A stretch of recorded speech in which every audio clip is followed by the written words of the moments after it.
It was a scorching Saturday morning, and I was watering my hydrangeas in nothing but shorts and a Sando. This was my peaceful ritual until I heard the sharp, unmistakable voice of Karen Wilcox, our HOA president, storming onto my lawn. "Excuse me. What do you think you're doing? Cover yourself up immediately," she demanded, waving a folder of HOA regulations.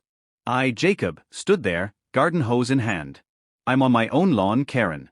Please get off my property." She refused. "I will not. As HOA president, I have every right to enforce community standards, and you are in violation." Karen had taken over 6 months ago, using her position as a mandate to control every aspect of our lives.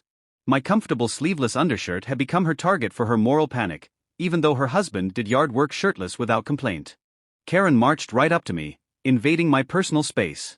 "Your attire is bringing down property values and setting a terrible example." I countered calmly, "There's nothing in the bylaws about what homeowners can wear on their own property. I've read them thoroughly." She immediately pulled out her phone and started filming me, announcing she was documenting evidence for a proposed new dress code amendment. I, being a paralegal, recognized her misinterpretation of the regulations. "Karen, you're trespassing on my property and you're filming me without my consent. That section, Section 4, Paragraph 2, refers to common areas and scheduled inspections with prior written notice.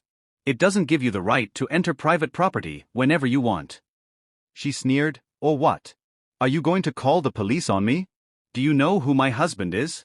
He's a personal friend of the police chief." That was the turning point. I calmly pulled out my phone and started recording her trespassing, then dialed 911. "Hello, I have someone trespassing on my property who is refusing to leave after multiple requests," I stated, maintaining eye contact with Karen. Karen, believing the police would take her side, planted her feet and continued her tirade. When the police cruiser arrived, Karen's demeanor changed instantly. She adopted a strained smile and claimed she was conducting official HOA business against my inappropriate attire. The female officer interrupted firmly, "The HOA does not override state law. And HOA bylaws don't override private property rights. Now, I'm going to have to ask you to leave this property immediately." A normal person would have left. Karen doubled down, "I will not leave until he agrees to comply with our standards." The male officer gave her a final warning, "Leave the property now or we will have to place you under arrest for trespassing." Karen shrieked, "You can't be serious. I'm the victim here. Do you know who my husband is?" The officers exchanged an exasperated look. They calmly but firmly restrained her, placing her in handcuffs and reciting her Miranda rights. Neighbors emerged, many recording the spectacle. Karen continued to protest as she was guided to the cruiser. "I'm the HOA president. Look at what he's wearing."